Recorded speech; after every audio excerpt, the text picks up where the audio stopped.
ਸਤਿ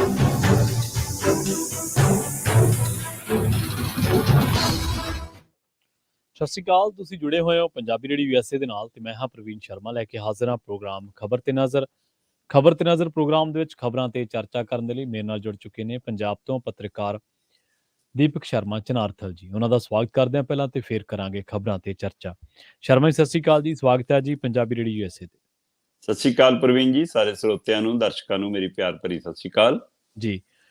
ਪ੍ਰੋਗਰਾਮ ਦੇ ਵਿੱਚ ਅੱਗੇ ਵਧਣ ਤੋਂ ਪਹਿਲਾਂ ਨਜ਼ਰ ਮਾਰਦੇ ਚੱਲਦੇ ਹਾਂ ਸਾਡੇ ਸਪਾਂਸਰਸ ਦੇ ਉੱਤੇ ਜਿਹੜੇ ਉਹਨਾਂ ਦਾ ਧੰਨਵਾਦ, ਜਿਹੜੇ ਜ਼ਰੀਆ ਬਣਦੇ ਨੇ ਇਹਨਾਂ ਪ੍ਰੋਗਰਾਮਾਂ ਨੂੰ ਤੁਹਾਡੇ ਤੱਕ ਪਹੁੰਚਾਉਣ ਦੇ ਲਈ। ਖਾਲਸਾ ਇੰਸ਼ੋਰੈਂਸ ਏਜੰਸੀ ਵਾਲੇ ਪਿਛਲੇ ਕਈ ਦਹਾਕਿਆਂ ਤੋਂ ਇੰਸ਼ੋਰੈਂਸ ਦੇ ਵਿੱਚ ਸ਼ਾਨਦਾਰ ਸੇਵਾਵਾਂ ਦੇਣ ਦੇ ਲਈ ਜਾਣੇ ਜਾਂਦੇ ਨੇ। ਕਿਸੇ ਵੀ ਤਰ੍ਹਾਂ ਦੀ ਇੰਸ਼ੋਰੈਂਸ ਦੇ ਲਈ ਤੁਸੀਂ ਇਹਨਾਂ ਦੇ ਨਾਲ 408-272-2500 ਤੇ ਗੱਲ ਕਰ ਸਕਦੇ ਹੋ। ਟਰਕੀਆਨਾ ਇਮੀਗ੍ਰੇਸ਼ਨ ਲਾ ਫਰਮ ਵਾਲੇ, ਜੇ ਟਰਕੀਆਨਾ ਇਮੀਗ੍ਰੇਸ਼ਨ ਬਾਬਤ ਤੁਹਾਡਾ ਕੋਈ ਸਵਾਲ ਹੈ ਤੇ ਜਾਂ ਸਲਾਹ ਕਰਨੀ ਆ ਤਾਂ ਜੇ ਦੇ ਨਾਲ 415-909-0503 ਤੇ ਗੱਲ ਕੀਤੀ ਜਾ ਸਕਦੀ ਹੈ। Gurdeep Singh Birdi Clovis, Satnam Singh Shergill Selma, Jagtar Singh Anandpuri Fremont, Surjit Singh Chahal Yuba City, Gurdeep Singh Gill ਤੇ ਪਰਿਵਾਰ Yuba City, Mandeep Singh, Sarabjit Kaur San Jose, Manjit Singh San Jose, ਅਬੇ Sacramento, Miri Piri Seva society Fresno ਤੇ ਜੱਸੀ ਗਿੱਲ ਬੇਕਰਸਫੀਲਡ ਤੋਂ।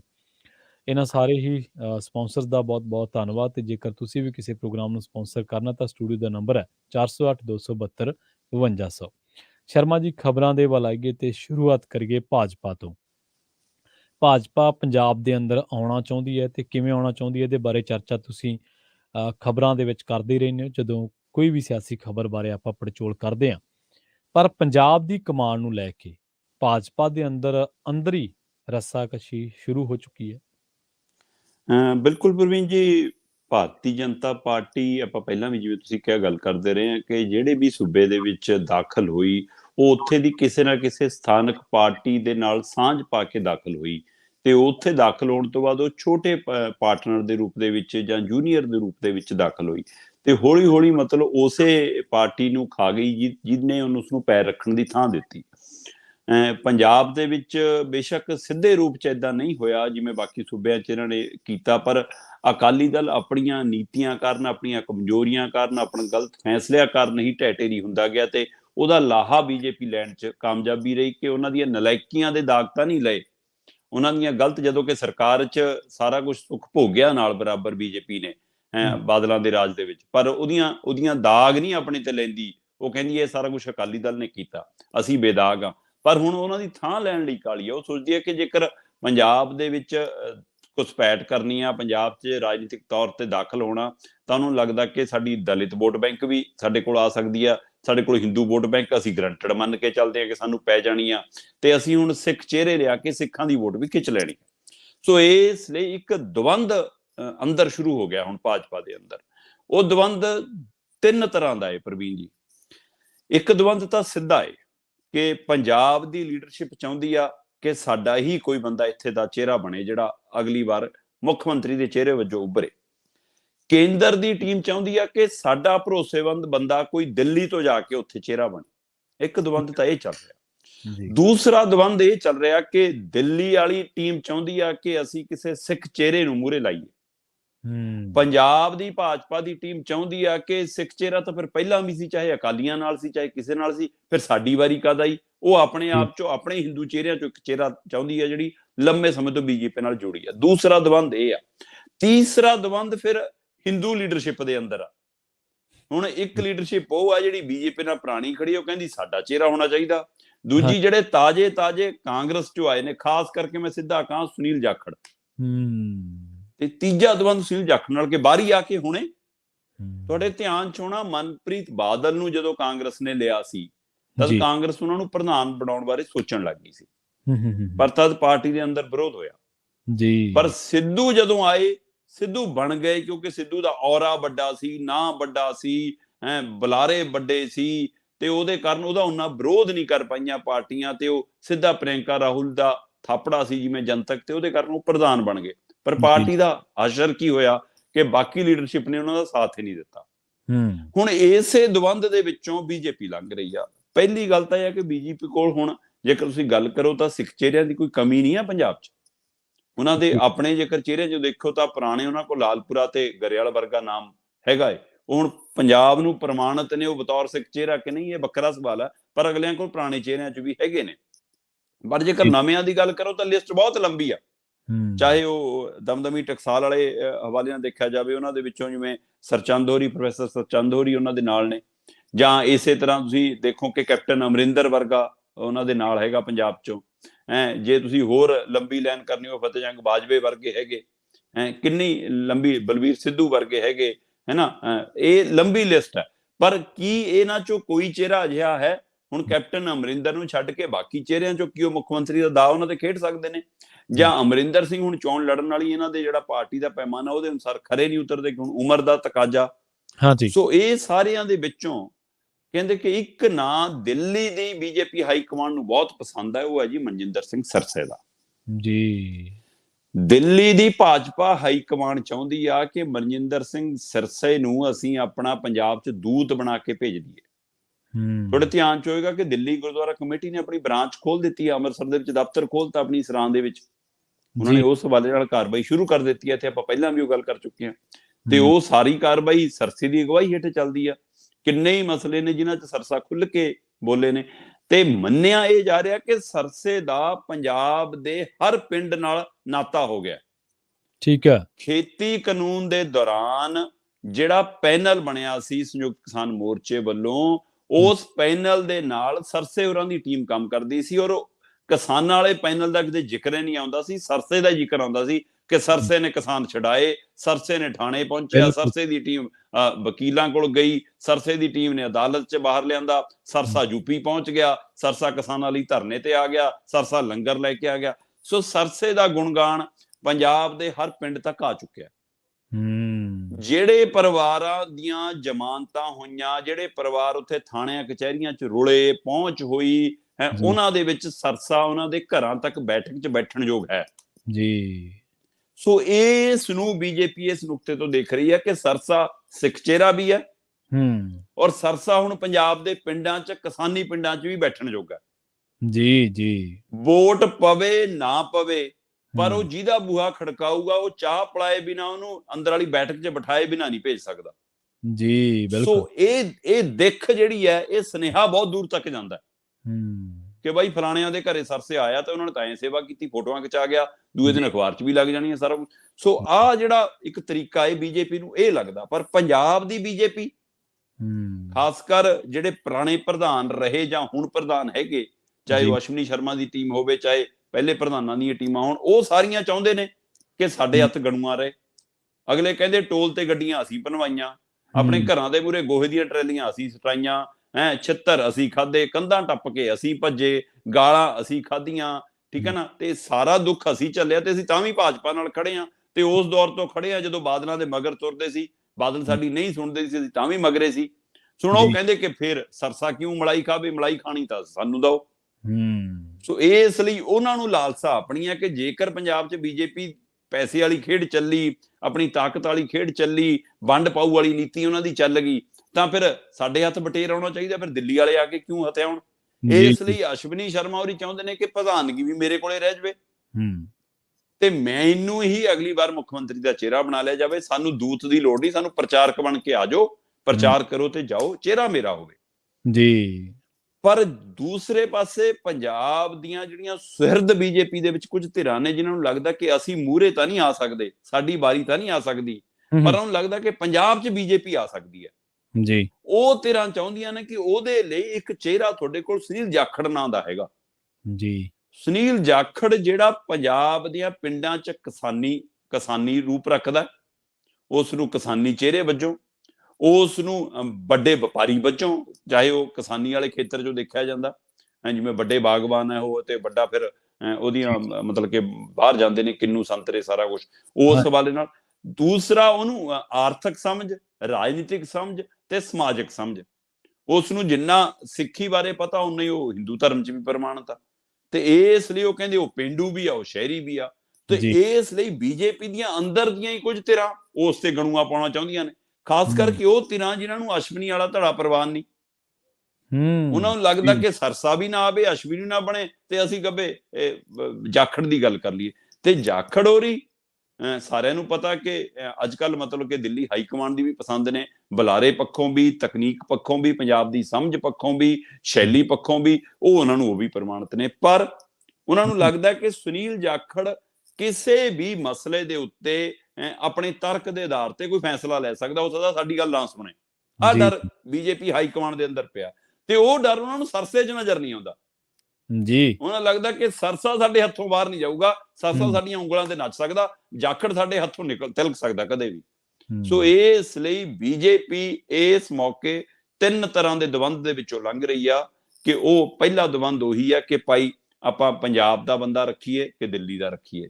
ਦੂਜਾ ਦਵੰਦ ਇਹ ਹੈ ਕਿ ਸਿੱਖ ਚਿਹਰਾ ਰੱਖੀਏ ਕਿ ਹਿੰਦੂ ਚਿਹਰਾ ਰੱਖੀਏ। ਜੇ ਸਿੱਖ ਚਿਹਰਾ ਰੱਖਣਾ ਕੀ ਸਰਸਾ ਹੀ ਹੋਵੇ ਜਾਂ ਕੋਈ ਹੋਰ ਹੋਵੇ, ਜਾਂ ਕੋਈ ਹੋਰ ਅਜੇ ਨਵਾਂ ਰਲਾਉਣਾ, ਜਾਂ ਕਿਸੇ ਹੋਰ ਨਵੇਂ ਤੇ ਨਜ਼ਰ ਹੈ, ਤੇ ਜਾਂ ਫਿਰ ਜੇ ਹਿੰਦੂ ਚਿਹਰਾ ਰੱਖੀਏ ਤਾਂ ਉਹ ਅਸ਼ਵਨੀ ਐਂਡ ਇਹਨਾਂ ਦੀ ਟੀਮ 'ਚ ਹੋਵੇ ਜਾਂ ਜਾਖੜ ਐਂਡ ਉਹਨਾਂ ਦੀ ਟੀਮ 'ਚ ਹੋਵੇ। ਸੋ ਇਸ ਲਈ ਬੀਜੇਪੀ ਦੇ ਅੰਦਰ ਇੱਕ ਰੱਸਾਕੱਸੀ ਆ, ਔਰ ਇਹ ਰੱਸਾਕੱਸੀ ਗੁਜਰਾਤ ਚੋਣਾਂ ਤੋਂ ਤੁਰੰਤ ਬਾਅਦ ਭਖਦੀ ਤੁਹਾਨੂੰ ਜਨਤਕ ਨਜ਼ਰ ਆ ਜਾਏਗੀ, ਕਿਉਂਕਿ ਅਸ਼ਵਨੀ ਸ਼ਰਮਾ ਹੋਰਾਂ ਦੀ ਪ੍ਰਧਾਨਗੀ ਦਾ ਕਾਰਜਕਾਲ ਮੁੱਕ ਗਿਆ, ਔਰ ਹੁਣ ਇਹ ਮੰਨਿਆ ਜਾ ਰਿਹਾ ਕਿ ਜਿਹੜਾ ਹੁਣ ਪ੍ਰਧਾਨ ਬਣੂਗਾ ਉਹੀ ਅਗਲੀ ਵਾਰ ਚਿਹਰਾ ਹੋਊਗਾ ਜੀ। ਸੋ ਇਸ ਲਈ ਇਹ ਪ੍ਰਧਾਨਗੀ ਦੀ ਦੌੜ, ਮੁੱਖ ਮੰਤਰੀ ਦਾ ਚਿਹਰਾ ਬਣਨ ਦੀ ਦੌੜ ਵੱਲ ਵੱਧ ਰਹੀ ਆ। ਸੋ ਉਸ ਦਵੰਦ ਦਾ ਚਿਹਰਾ ਮੋਹਰਾ ਜਿਹੜਾ ਬਣਨਾ ਉਹ ਗੁਜਰਾਤ ਚੋਣਾਂ ਤੋਂ ਬਾਅਦ ਬਣਨਾ, ਗੁਜਰਾਤ ਤੋਂ ਬਾਅਦ ਇੱਧਰ ਧਿਆਨ ਆਉਣਾ। ਇਸ ਲਈ ਇਹ ਖਬਰ ਜਿਹੜੀ ਆਪਾਂ ਅੱਜ ਕਰ ਰਹੇ ਹਾਂ, ਇਹ ਆਉਂਦੇ ਹਫ਼ਤੇ 10 ਦਿਨਾਂ ਬਾਅਦ ਬਾਹਰ ਆਉਣੀ ਸ਼ੁਰੂ ਹੋਊਗੀ ਜੀ, ਕਿਉਂਕਿ ਉਦੋਂ ਫਿਰ ਉਧਰੋਂ ਵੇਲ ਹੋ ਕੇ ਤੇ ਫਿਰ ਇੱਧਰ ਧਿਆਨ ਹੋਊਗਾ ਨਾ। ਅੱਜ ਉਧਰ ਹੈ। ਅਗਲੀ ਖਬਰ ਦੇ ਵੱਲ ਵਧੀਏ ਸ਼ਰਮਾ ਜੀ, ਤੇ ਗੱਲ ਕਰੀਏ ਦੌੜ ਦੀ। ਇਹ ਦੌੜ ਲੱਗੀ ਹੋਈ ਹੈ ਪੰਜਾਬ ਦੇ ਦੋ ਲੀਡਰਾਂ ਦੇ ਵਿੱਚ, ਅਕਾਲੀ ਦਲ ਦੇ ਵਿੱਚ। ਅਸਲ ਅਕਾਲੀ ਕੌਣ ਅਤੇ ਕੌਣ ਬੀਜੇਪੀ ਦੇ ਨਾਲ ਰਲਿਆ? ਮਲੂਕਾ ਤੇ ਬੀਬੀ ਦੋਨੇ ਆਮੋ ਸਾਹਮਣੇ ਨੇ ਇਸ ਗੱਲ ਨੂੰ ਲੈ ਕੇ ਕਿ ਭਾਜਪਾ ਦੇ ਨਾਲ ਕੌਣ ਹੈ। ਪ੍ਰਵੀਨ ਜੀ, ਪਿਛਲੇ ਦਿਨਾਂ ਦੇ ਵਿੱਚ ਜਦੋਂ ਸ਼੍ਰੋਮਣੀ ਕਮੇਟੀ ਦੀ ਬਾਗੀ ਸੁਰ ਅਪਣਾ ਕੇ ਅਕਾਲੀ ਦਲ ਦੇ ਕਹਿਣ ਅਨੁਸਾਰ ਬੀਬੀ ਜਗੀਰ ਕੌਰ ਨੇ ਚੋਣ ਲੜੀ, ਜਦੋਂ ਕਿ ਬੀਬੀ ਜਗੀਰ ਕੌਰ ਦਾ ਕਹਿਣਾ ਸੀ ਕਿ ਮੈਂ ਤਾਂ ਬਤੌਰ ਮੈਂਬਰ ਹੱਕ ਰੱਖਦੀ ਹਾਂ, ਅਧਿਕਾਰ ਹੈ ਮੈਨੂੰ ਇਹ ਚੋਣ ਲੜਨ ਦਾ, ਮੈਂ ਤਾਂ ਉਸ ਨਾਤੇ ਚੋਣ ਲੜ ਰਹੀ ਹਾਂ। ਉਸ ਸਮੇਂ ਖਬਰ ਖੂਬ ਚੱਲੀ ਸੀ ਕਿ ਬੀਬੀ ਜੇਕਰ ਇੱਧਰ ਗੱਲ ਨਾ ਬਣੀ ਤਾਂ 2024 ਦੀਆਂ ਲੋਕ ਸਭਾ ਚੋਣਾਂ 'ਚ ਭਾਜਪਾ ਦੀ ਟਿਕਟ ਤੇ ਚੋਣ ਵੀ ਲੜ ਸਕਦੀ ਆ, ਤੇ ਉਸ ਨੂੰ ਉਹ ਹਲਕੇ ਦਾ ਜਾਣਕਾਰੀ ਵੀ ਆ, ਸਾਰਾ ਕੁਛ ਆ, ਉਹ ਡਿੰਪੇ ਦੇ ਮੁਕਾਬਲੇ ਮੈਦਾਨ 'ਚ ਉਤਰ ਸਕਦੀ ਆ। ਪਰ ਇੱਧਰ ਪਤਾ ਲੱਗ ਰਿਹਾ ਕਿ ਡਿੰਪਾ ਵੀ ਇੱਧਰ ਵਾਲੇ ਪਾਲੇ 'ਚ ਆਉਣ ਨੂੰ ਫਿਰਦਾ ਜੀ ਜੀ, ਤੇ ਜੇ ਉਹ ਇੱਧਰ ਆ ਗਿਆ ਫਿਰ ਬੀਬੀ ਕਿੱਥੇ। ਪਰ ਹੁਣ ਪਿਛਲੇ 2 ਕੁ ਦਿਨਾਂ ਤੋਂ ਕੁਝ ਗੱਲਾਂ ਜਦੋਂ ਪਤਾ ਲੱਗੀਆਂ ਤੇ ਉਹਦੇ ਹਵਾਲੇ ਨਾਲ ਅਸੀਂ ਪਹੁੰਚ ਕੀਤੀ, ਤੇ ਉਹ 'ਚੋਂ ਇੱਕ ਤੱਥ ਤਾਂ ਸਾਫ਼ ਹੋ ਕੇ ਆਇਆ ਪ੍ਰਵੀਨ ਜੀ, ਕਿ ਅੱਜ ਦੀ ਤਰੀਕ 'ਚ ਜਿਸ ਸਮੇਂ ਜਿਸ ਘੜੀ ਆਪਾਂ ਇਹ ਗੱਲ ਕਰ ਰਹੇ ਹਾਂ, ਉਸ ਘੜੀ ਤੱਕ ਬੀਬੀ ਦਾ ਇਹ ਤੈਅ ਆ ਕਿ ਜੋ ਮਰਜ਼ੀ ਹੋ ਜਾਵੇ ਬੀਜੇਪੀ 'ਚ ਨਹੀਂ ਜਾਂਦੀ ਮੈਂ ਜੀ। ਠੀਕ ਹੈ, ਭਲਕ ਨੂੰ ਕੀ ਹੋ ਜਾਵੇ, ਕੱਲ ਨੂੰ ਕੀ ਹੋ ਜਾਵੇ, ਆਉਂਦੇ ਸਮੇਂ 'ਚ ਕੀ ਹੋ ਜਾਵੇ, ਕਿਉਂਕਿ ਕਈ ਵਾਰ ਮਾਹੌਲ, ਸਥਿਤੀ, ਘਟਨਾਕ੍ਰਮ ਤੁਹਾਨੂੰ ਕਈ ਵਾਰ ਅਜਿਹਾ ਕੁਝ ਕਰਨ ਲਈ ਮਜਬੂਰ ਕਰਦੇ ਨੇ। ਆਉਣ ਵਾਲਾ ਸਮਾਂ ਕੀ ਹੋਵੇ, ਮੈਂ ਅੱਜ ਦੀ ਤਰੀਕ 'ਚ ਇਸ ਸਮੇਂ ਜਿਸ ਸਮੇਂ ਆਪਾਂ ਗੱਲ ਕਰ ਰਹੇ ਹਾਂ ਉਸ ਸਮੇਂ ਤੱਕ ਬੀਬੀ ਜਗੀਰ ਕੌਰ ਦਾ ਇਹ ਸਪਸ਼ਟ ਆ ਕਿ ਜੋ ਮਰਜ਼ੀ ਹੋ ਜਾਵੇ ਬੀਜੇਪੀ ਤਾਂ ਨਹੀਂ ਜਾਂਦੀ, ਤੇ ਅਕਾਲੀਆਂ ਕੰਨੀ, ਬਾਦਲਾਂ ਕੰਨੀ ਮੁੜ ਕੇ ਨਹੀਂ ਜਾਂਦੀ ਜੀ। ਤੇ ਫਿਰ ਜੇ ਬਾਦਲਾਂ ਕੰਨੀ ਵੀ ਨਹੀਂ ਮੁੜਦੀ ਬੀਬੀ ਔਰ ਬੀਜੇਪੀ 'ਚ ਵੀ ਨਹੀਂ ਜਾਂਦੀ, ਫਿਰ ਬੀਬੀ ਕੀ ਕਰੂ? ਬੀਬੀ ਵੀ ਹੁਣ ਜਥੇਦਾਰ ਗੁਰਚਰਨ ਸਿੰਘ ਟੌੜਾ ਬਣਨ ਨੂੰ ਫਿਰਦੀ ਆ। ਬੀਬੀ ਵੀ ਕੁੱਲ ਹਿੰਦ ਨਵੀਂ ਪਾਰਟੀ, ਸਰਬ ਹਿੰਦ ਪਾਰਟੀ ਬਣਾਉਣ ਨੂੰ ਫਿਰਦੀ ਆ ਜੀ। ਸੋ ਸਰਬ ਹਿੰਦ ਅਕਾਲੀ ਦਲ ਬਣਦਾ, ਬੀਬੀ ਦਾ ਨਹੀਂ ਬਣਦਾ, ਦੇਖਣ ਵਾਲੀ ਗੱਲ ਹੋਊਗੀ। ਮੈਨੂੰ ਪਤਾ ਲੱਗ ਰਿਹਾ ਕਿ ਬੀਬੀ ਜਗੀਰ ਕੌਰ ਨੇ ਉਹਨਾਂ ਅਕਾਲੀ ਲੀਡਰਾਂ ਤੱਕ ਵੀ ਪਹੁੰਚ ਕੀਤੀ ਹੈ ਜਿਹੜੇ ਬੀਜੇਪੀ ਨਾਲ ਚਲੇ ਗਏ, ਠੀਕ ਆ। ਉਹਨਾਂ ਅਕਾਲੀ ਲੀਡਰਾਂ ਤੱਕ ਵੀ ਪਹੁੰਚ ਕੀਤੀ ਹੈ ਜਿਹੜੇ ਵੱਖਰੇ ਹੋ ਗਏ। ਉਹਨਾਂ ਅਕਾਲੀ ਲੀਡਰਾਂ ਨਾਲ ਵੀ ਬੈਠਕਾਂ ਦਾ ਦੌਰ ਕਰ ਰਹੀ ਹੈ ਬੀਬੀ, ਜਿਹੜੇ ਮਤਲਬ ਕਿ ਪੂਰੀ ਤਰ੍ਹਾਂ ਨਾਲ ਹੁਣ ਬਾਦਲਾਂ ਤੋਂ ਔਖੇ ਨੇ।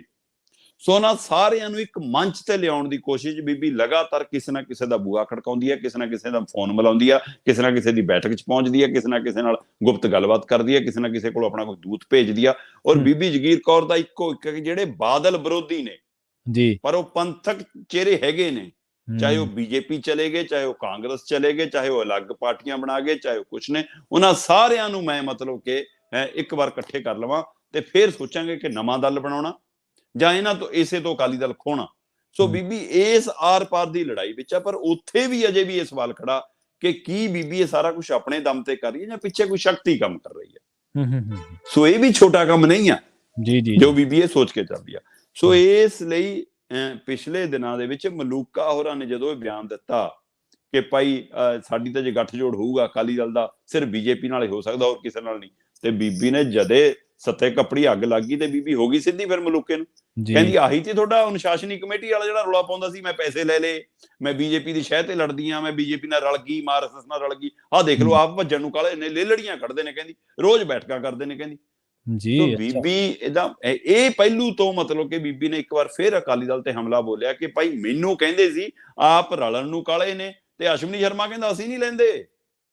ਬੇਸ਼ੱਕ ਨਾ ਤਾਂ ਪ੍ਰਵੀਨ ਜੀ ਲੈਣ ਵਾਲੇ ਨੇ ਅਸ਼ਵਨੀ ਨੂੰ ਪੁੱਛਣਾ, ਜੀ ਜੀ ਬਿਲਕੁਲ ਨਾ ਜਾਣ ਵਾਲਿਆਂ ਨੇ ਅਸ਼ਵਨੀ ਨੂੰ ਪੁੱਛਣਾ ਹਾਂਜੀ ਹੈ। ਅਸ਼ਵਨੀ ਤਾਂ ਇੱਕ ਮਤਲਬ ਕਿ ਉਹ ਇੱਕ ਪੀਪਣੀ ਜੀ ਹੁੰਦੀ ਆ, ਉਹ ਚ ਫੂਕ ਮਾਰੋ ਤਾਂ ਉਹ ਬੜੀ ਸਾਰੀ ਬਾਹਰ ਨੂੰ ਆ ਜਾਂਦੀ ਆ, ਫੂਕ ਇਕੱਠੀ ਕਰ ਲਓ ਤਾਂ ਉਹ ਇਕੱਠੀ ਜੀ ਹੋ ਜਾਂਦੀ ਆ। ਸੋ ਇਹ ਤਾਂ ਅਸ਼ਵਨੀ ਤਾਂ ਸਿਰਫ ਉਹ ਨੇ ਕਿ ਜੋ ਹਾਈ ਕਮਾਂਡ ਫੂਕ ਮਾਰੂਗਾ ਉਨੀ ਆਵਾਜ਼ ਆਊਗੀ ਉਹ ਚੋਂ ਤਾਂ। ਸੋ ਇਸ ਲਈ ਉਹਦੀ ਕਿਸੇ ਨੇ ਨਹੀਂ ਸੁਣਨੀ। ਪਰ ਇਹ ਗੱਲ ਸਪਸ਼ਟ ਹੈ ਕਿ ਕਿਤੇ ਨਾ ਕਿਤੇ ਅਕਾਲੀ ਦਲ ਸੁਖਬੀਰ ਧੜਾ ਬੀਜੇਪੀ ਦੇ ਨੇੜੇ ਲੱਗਣਾ ਚਾਹੁੰਦਾ, ਤੇ ਬੀਜੇਪੀ ਨੂੰ ਨੇੜੇ ਲਾਉਣ ਦੀ ਅਜੇ ਮਨਸ਼ਾ ਨਹੀਂ ਰੱਖਦੀ, ਹੋਰ ਘਸਾਉਣਾ ਚਾਹੁੰਦੀ ਆ ਜਾਂ ਬਿਲਕੁਲ ਦਰਕਨਾਰ ਕਰ ਚੁੱਕੀ ਆ। ਪਰ ਬੀਬੀ ਜਗੀਰ ਕੌਰ ਕਿਸੇ ਨਾ ਕਿਸੇ ਤਰ੍ਹਾਂ ਅਕਾਲੀ ਦਲ ਨੂੰ ਚੈਲੰਜ ਕਰਨਾ ਚਾਹੁੰਦੀ ਆ, ਔਰ ਉਹਦਾ ਫਾਇਦਾ ਕਿਹਨੂੰ ਹੋਣਾ ਇਹ ਸਾਰਿਆਂ ਨੂੰ ਸਮਝ ਆਉਂਦਾ। ਇਸ ਲਈ ਸਿੱਧਾ ਉਹਦੇ ਵਿੱਚ ਨਾ ਜਾ ਕੇ ਕੀ ਉਹਨਾਂ ਲਈ ਉਹ ਕੰਮ ਕਰਨਾ ਜਾਂ ਸੱਚਮੁੱਚ ਪੰਥਕ ਧਿਰਾਂ ਲਈ ਕੰਮ ਕਰਨਾ, ਜਾਂ ਉਹਦੇ ਦਿਨਾਂ 'ਚ ਸਪਸ਼ਟ ਹੋਏਗਾ। ਜੀ ਜੀ ਜੀ ਅਗਲੀ ਖਬਰ ਦੇ ਵੱਲ ਵਧੀਏ ਸ਼ਰਮਾ ਜੀ, ਤੇ ਗੱਲ ਕਰੀਏ ਕਿਸਾਨੀ ਅੰਦੋਲਨ ਦੀ। ਹੁਣ ਕਿਸਾਨ ਕਾਨੂੰਨ ਜਦੋਂ ਤੋਂ ਵਾਪਸ ਹੋਏ ਨੇ, 3 ਖੇਤੀ ਕਾਨੂੰਨ, ਉਹਨਾਂ ਨੂੰ 1 ਸਾਲ ਹੋਣ ਵਾਲਾ, ਤੇ ਉਸੇ ਵਰ੍ਹੇਗੰਢ ਤੇ ਰਾਜ ਭਵਨਾਂ ਦੇ ਵੱਲ ਮਾਰਚ ਕਰਨਾ ਜੀ। ਬਿਲਕੁਲ ਪ੍ਰਵੀਨ ਜੀ, ਜੇਕਰ ਆਪਾਂ ਗੱਲ ਕਰੀਏ ਤਾਂ ਲਗਾਤਾਰ ਕਿਸਾਨ ਜਥੇਬੰਦੀਆਂ ਕੋਈ ਨਾ ਕੋਈ ਪ੍ਰੋਗਰਾਮ ਉਲੀਕ ਕੇ ਸਾਹਮਣੇ ਆ ਰਹੀਆਂ ਨੇ। ਉਹਨਾਂ ਦੇ ਵੱਲੋਂ ਲਗਾਤਾਰ ਕੋਈ ਕਹਿੰਦਾ ਕਿ ਜੀ ਅਸੀਂ ਅੰਬਾਲੇ ਟ੍ਰੇਨਾਂ ਰੋਕ ਲੈਣੀਆਂ, ਠੀਕ ਹੈ ਜੀ ਹੁਣ ਟ੍ਰੇਨਾਂ ਨਹੀਂ ਰੋਕਾਂਗੇ ਜੀ, ਹੁਣ ਅਸੀਂ ਸੜਕ ਜਾਮ ਕਰ ਲਾਂਗੇ। ਕੋਈ ਕਹਿੰਦਾ ਪੰਜਾਬ ਦੇ ਵਿੱਚ ਅਸੀਂ ਜੀ ਅੰਮ੍ਰਿਤਸਰ ਪਹਿਲਾਂ ਪੁਲ ਰੋਕਿਆ ਸੀ ਜੀ, ਉੱਥੇ ਸੰਗਤ ਵੀ ਔਖੀ ਹੁੰਦੀ ਸੀ, ਲੋਕ ਵੀ ਔਖੇ ਹੁੰਦੇ ਸੀ, ਅਸੀਂ ਹੁਣ ਟੋਲ ਤੇ ਆ ਗਏ ਜੀ, ਟੋਲ ਤੇ ਬੈਠ ਜਾਾਂਗੇ ਪੱਕਾ ਜੀ।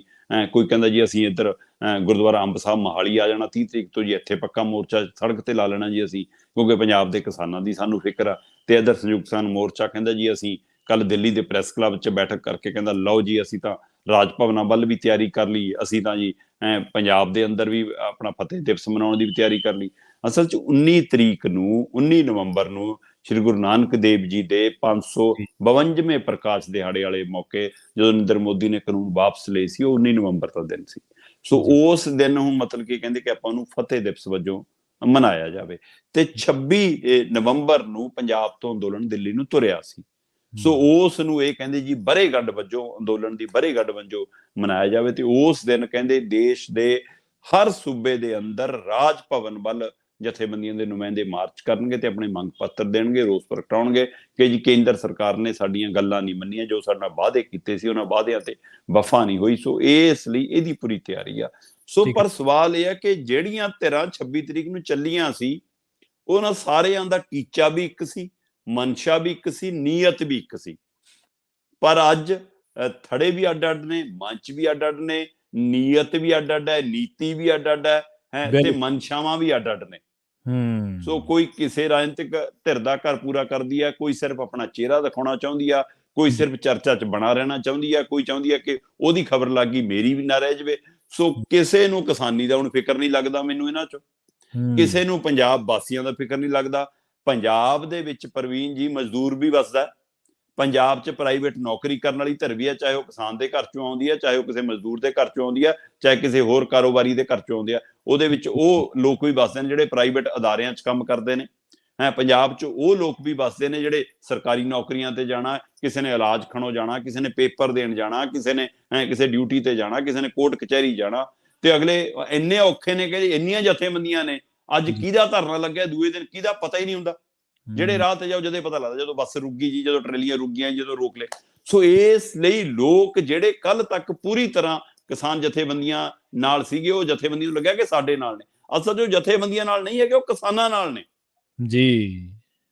ਤੇ ਜਥੇਬੰਦੀਆਂ ਹੁਣ ਇਸੇ ਭੁਲੇਖੇ ਦੇ ਵਿੱਚ ਰੋਜ਼ ਜਦੋਂ ਸੜਕਾਂ 'ਤੇ ਧਰਨਾ ਲਾ ਰਹੇ ਨੇ, ਤਾਂ ਲੋਕ ਜਿਹੜੇ ਹੁਣ ਰੋਸਾ ਪ੍ਰਗਟਾਉਣ ਲੱਗੇ ਨੇ, ਉਹ ਕਿਸਾਨਾਂ ਪ੍ਰਤੀ ਰੋਸਾ ਨਹੀਂ ਪ੍ਰਗਟਾ ਰਹੇ, ਉਹ ਇਹਨਾਂ ਜਥੇਬੰਦੀਆਂ ਦੇ ਲੀਡਰਾਂ ਪ੍ਰਤੀ ਰੋਸਾ ਪ੍ਰਗਟਾ ਰਹੇ ਨੇ, ਜਥੇਬੰਦੀਆਂ ਪ੍ਰਤੀ ਰੋਸਾ ਪ੍ਰਗਟਾ ਰਹੇ ਨੇ ਕਿ ਤੁਸੀਂ ਹਰ ਰੋਜ਼ ਦੇ ਡਰਾਮਾ ਬਣਾ ਲਿਆ। ਸੋ ਉਸ ਨੂੰ ਲੈ ਕੇ ਪੰਜਾਬ 'ਚ ਇੱਕ ਨਵਾਂ ਰੋਸ ਪਣਪਣ ਲੱਗਿਆ। ਇਸ ਨੂੰ ਜਥੇਬੰਦੀਆਂ ਨੂੰ ਸਮਝਣਾ ਪੈਣਾ ਕਿ ਜਿਹੜੇ ਕੱਲ ਤੱਕ ਲੋਕ ਤੁਹਾਡੇ ਨਾਲ ਸੀ, ਅੱਜ ਉਹ ਇਹ ਸਵਾਲ ਕਿਉਂ ਕਰਨ ਲੱਗੇ ਨੇ। ਇਹ ਤੁਸੀਂ ਆਪਣੀ ਕਿਤੇ ਹੋਰ ਕਮਜ਼ੋਰ ਕੜੀ ਨਾ ਸਾਹਮਣੇ ਲਿਆਇਓ, ਕਿਉਂਕਿ ਦਿੱਲੀ ਨੇ ਜੋ ਕਰਨਾ ਸੀ ਉਹ ਕਰ ਲਿਆ। ਹੁਣ ਪੰਜਾਬ 'ਚ ਵੀ ਕਿਤੇ ਇਹ ਨਾ ਹੋਵੇ, ਕਿਉਂਕਿ ਵੱਡਾ ਸਵਾਲ ਇਹ ਖੜਾ ਕਿ ਕੀ ਕਿਸਾਨਾਂ ਦੇ ਮਸਲਿਆਂ ਨੂੰ ਹੱਲ ਕਰਾਉਣ ਵਾਲੀ ਤੁਹਾਡੀ ਨੀਅਤ ਹੈ? ਜੇ ਨੀਅਤ ਹੁੰਦੀ ਤਾਂ ਸਾਰੇ ਇਕੱਠੇ ਹੁੰਦੇ।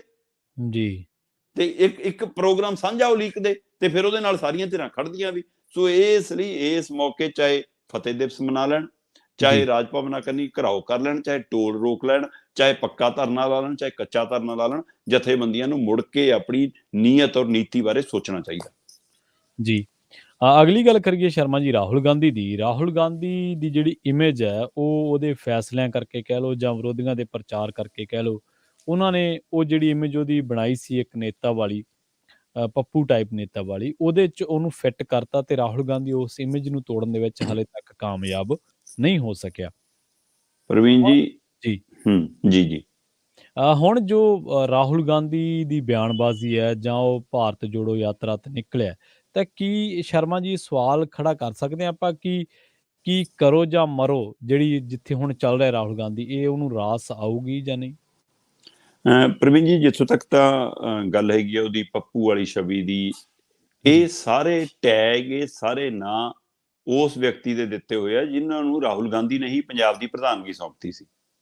ਇਹ ਜੀ ਸਾਰਾ ਕੁਝ ਕੀਤਾ ਕਰਾਇਆ ਨਵਜੋਤ ਸਿੱਧੂ ਦਾ ਹੀ ਆ। ਹਾਂਜੀ ਚਾਹੇ ਰਾਹੁਲ ਗਾਂਧੀ ਨੂੰ ਪੱਪੂ, ਚਾਹੇ ਮਨਮੋਹਨ ਸਿੰਘ ਹੋਰਾਂ ਨੂੰ ਮਤਲਬ ਕਹਿੰਦੇ ਕਿ ਬੋਲਦੇ ਹੀ ਨਹੀਂ ਗਏ, ਹਨਾ, ਮਨਮੋਹਨ ਅਸਰਦਾਰ ਨਹੀਂ ਕਹਿੰਦਾ, ਫਿਰ ਸੋਨੀਆ ਨੂੰ ਮੁੰਨੀ ਬਦਨਾਮ, ਇਹ ਸਾਰੇ ਨਾਮ ਮਤਲਬ ਕਿ ਉਸੇ ਨਵਜੋਤ ਸਿੱਧੂ ਦਿੱਤੇ ਹੋਏ ਜਿਹਨੂੰ ਬਾਅਦ ਚੋਂ ਕਾਂਗਰਸ ਆਪਣੇ ਘਰੇ ਵੀ ਲਿਆਈ। ਪਰ ਉਹ ਟੈਗ ਰਾਹੁਲ ਗਾਂਧੀ ਦੇ ਉੱਤੇ ਇੰਨਾ ਬੈਠਿਆ ਕਿ ਉਹ ਚੁਟਕਲਿਆਂ 'ਚ ਵੀ ਬਣ ਗਿਆ, ਉਹ ਸੋਸ਼ਲ ਮੀਡੀਆ ਤੇ ਵੀ ਬਣ ਗਿਆ, ਉਹ ਨਿਊਜ਼ ਚੈਨਲਾਂ 'ਚ ਵੀ ਬਣ ਗਿਆ ਤੇ ਬੀਜੇਪੀ ਨੇ ਉਸ ਨੂੰ ਆਪਣਾ ਹਥਿਆਰ ਵੀ ਬਣਾ ਲਿਆ। ਰਾਹੁਲ ਗਾਂਧੀ ਪੈਦਲ ਤੁਰ ਰਹੇ ਨੇ ਕਿਉਂਕਿ ਉਹ ਅਸਲ 'ਚ ਜੂਡੋ ਦੇ ਖਿਡਾਰੀ ਨੇ, ਸਪੋਰਟਸਮੈਨ ਰਹੇ ਨੇ, ਤੇ ਇਸ ਲਈ ਉਸ ਨਾਤੇ ਉਹਨਾਂ ਨੂੰ ਕੋਈ ਦਿੱਕਤ ਨਹੀਂ। ਉਹਦੀ ਨਾਲ ਲੀਡਰ ਤੁਰਨ ਵਾਲਿਆਂ ਨੂੰ, ਨੌਜਵਾਨਾਂ ਨੂੰ, ਕਈਆਂ ਨੂੰ ਦਿੱਕਤ ਆ ਰਹੀ ਹੈ, ਜਦ ਕਿ ਹਾਂਜੀ ਉਹਨਾਂ ਨੂੰ ਅਜੇ ਕੋਈ ਦਿੱਕਤ ਨਹੀਂ। ਤੇ ਦੂਸਰੇ ਪਾਸੇ ਇੱਕ ਸਾਡੇ ਸਾਰੇ ਲੋਕਾਂ ਦੀ ਜਿਹੜੀ ਇੱਕ ਫਿਤਰਤ ਹੈ ਜਾਂ ਸਾਡੀ ਆਦਤ ਹੈ ਕਿ ਅਸੀਂ ਕੰਨ ਰਸ ਦੇ ਆਦੀ ਹਾਂ। ਸਾਨੂੰ ਬਿਲਕੁਲ ਕੰਨ ਰਸ ਬਹੁਤ ਪਸੰਦ ਹੈ। ਮੋਦੀ ਭਾਸ਼ਣ ਬਹੁਤ ਲੱਛੇਦਾਰ ਦਿੰਦਾ, ਲੋਕਾਂ ਨੂੰ ਲੱਗਦਾ ਕਿ ਬਾ ਕਮਾਲ ਹੈ ਜੀ। ਨਵਜੋਤ ਸਿੱਧੂ ਲੱਛੇਦਾਰ ਭਾਸ਼ਣ ਦਿੰਦਾ, ਬਾ ਕਮਾਲ ਹੈ ਜੀ, ਹਨਾ। ਤੇ ਹੁਣ ਰਾਹੁਲ ਗਾਂਧੀ ਉਸ ਤਰ੍ਹਾਂ ਦਾ ਲੱਛੇਦਾਰ ਭਾਸ਼ਣ ਦੇਣਾ ਨਹੀਂ ਆਉਂਦਾ, ਜਾਂ ਉਹਦਾ ਹਿੰਦੀ ਵੀ ਉਹੀ ਜਿਹੀ ਉਚਾਰਨ ਵਾਲੀ ਨਹੀਂ ਹੈਗੀ ਜਿਹੜੀ ਫਰਾਟੇਦਾਰ ਹੋਣੀ ਚਾਹੀਦੀ ਹੈ ਨਾ, ਜਾਂ ਉਸ ਨੂੰ ਉਹ ਕਾਵਕ ਰੂਪ ਨਹੀਂ ਦੇਣਾ ਆਉਂਦਾ, ਉਸ ਨੂੰ ਤੰਜ ਰੂਪ ਨਹੀਂ ਦੇਣਾ ਆਉਂਦਾ।